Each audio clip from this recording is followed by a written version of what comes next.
far back in history you're going when you watch Chelsea games, but if you go far back, you'll find that you've won there 3 times out of 5 as a manager with Bournemouth. What memories does going to Stamford Bridge hold for you as a manager?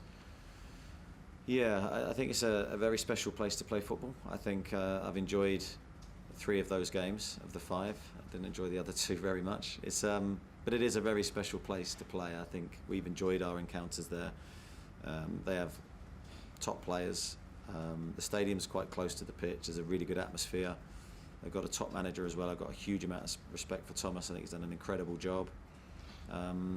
So we're going to need to be at our very, very best at a stadium where we know the size of the task. It is an incredibly difficult ground to get anything from. I think every time we have with Bournemouth, we got everything right, and it's that kind of game. You need to get everything right, or you won't get anything from it. You beat Mourinho, Conte, Sarri, and Lampard. What different challenge will try to beat Tuchel pose you? Yeah, I think they are slightly different. Now they play a similar system to previous managers that they've had there, but I think it's a slightly different way. Very, very intricate in their build-up play, very possession-based. They've got a huge amount of technical quality in their team. That's why our defensive structure is going to need to be very, very good. Our organisation is going to have to be of the highest level. So we've got a very short time to prepare the team for this. Probably 1 day's training. So it's going to be difficult how much information we can get into the players and how we prepare, but we're trying to do that to the best of our ability. Does it feel good now we're going into at least this game with a much fitter squad, an upbeat squad, where maybe you'll get the chance to see how they can actually handle themselves against one of the real top teams in the league? It felt over Christmas you didn't really get the chance to see that properly. Yeah, Christmas time was a difficult one. I think we were stretched in numerous areas.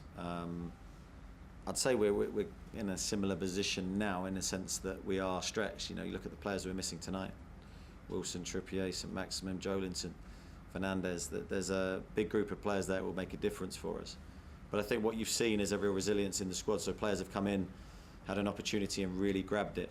And that's great for the group, because when we get the strength back, there's going to be a real fight for places, and that's what we're going to need. So it will be good to see us, a team in form, playing obviously one of the hardest games we'll have this season. It'll be good to see how we match up and how we deliver, hopefully, the performance we want.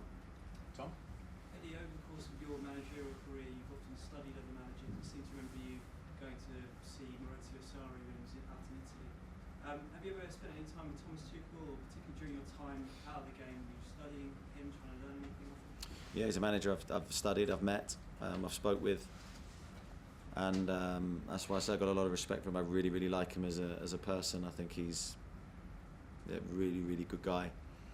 And I respect his work hugely. I think the jobs that he's done at the different clubs, huge clubs and difficult challenges.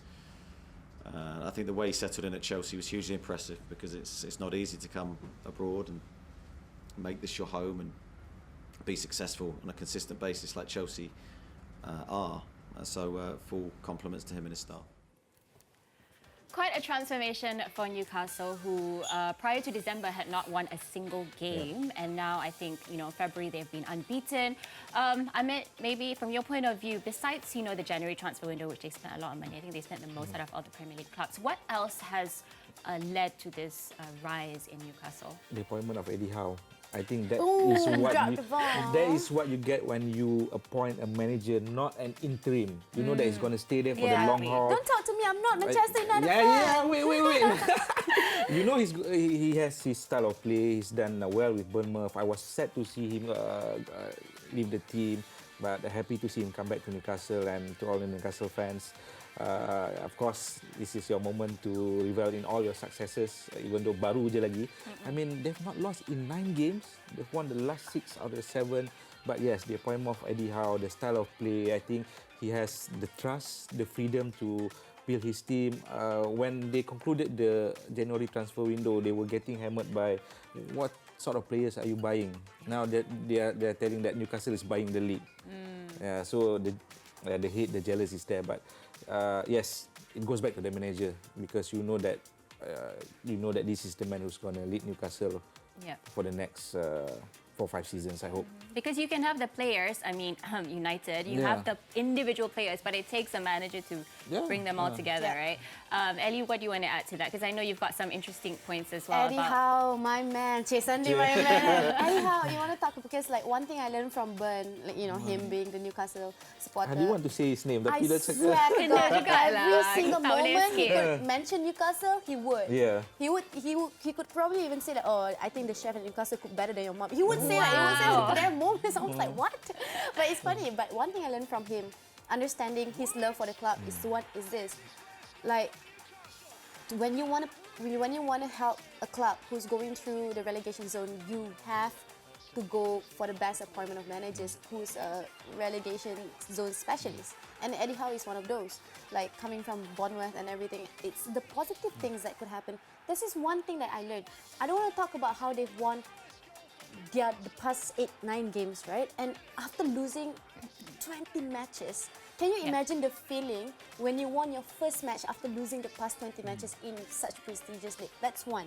Second, how the heck did they convince a world-class player like Kieran Trippier to come to a club like that? Come on, It- it's it not that aligns- world class. I mean, okay, good quality, Quality, lah. yeah, Good quality. yeah. I would say world class because I like that guy, the way he plays and all that. But it's more to like, macam, how? Because in my head, how do they make sure that whatever values that he want to contribute? No, don't say that. We talk about it. We talk about it that he said that he is not only here for money, because if you ask me, then they can just go to championship. Like they still held that possibility of not surviving the zone.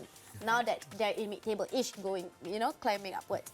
Well, one thing I realized, there's this one habit or culture that Eddie Howe instilled at Newcastle as soon as he arrived. Just like how David Moyes at West Ham, we're going to talk about that later. It's how they appreciate every single win coming their way. So the first few wins, Eddie Howe always want to make sure that everyone has to take photo together every single win. Like, not just the matchday squad, not just the substitutes, but we're talking about the physiotherapists, the kit man, like After every the cook, match. and all that. Is the whole backroom staff and the squad together in one photo. And this kind of photo always goes viral on social media. And I was like, why? And then the way the Athletic talk about it and how the kind of values that I understand, Eddie Howe just want to instill positivity, and it can come from a small situation like that. And people at the club themselves, they were like questioning, like, why do you want to celebrate every single victory like as if it's something big? We're still in the zone. But look at where they are now, though.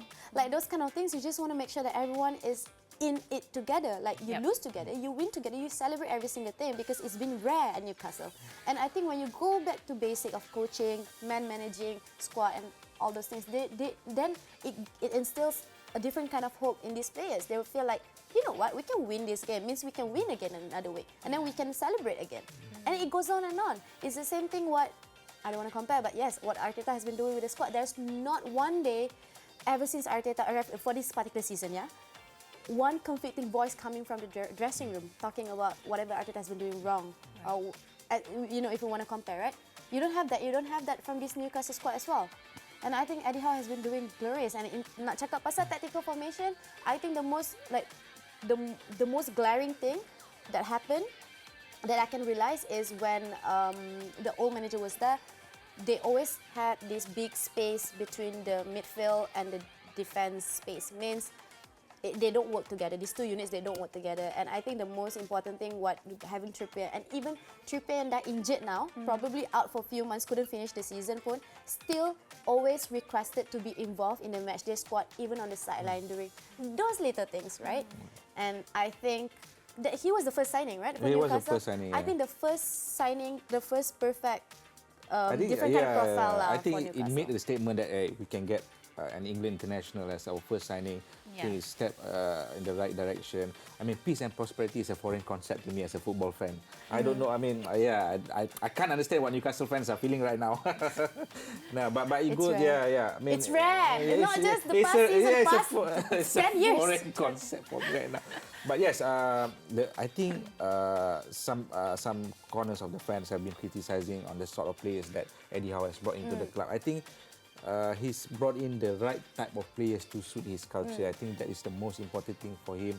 I mean, looking ahead, I don't think so. Newcastle need to spend big and get the Mbappes and whatnot. I think they can continue and get the right players. You've already survived. I think 100% they've survived the drop this season and build on next season and become a top 10 team in the league.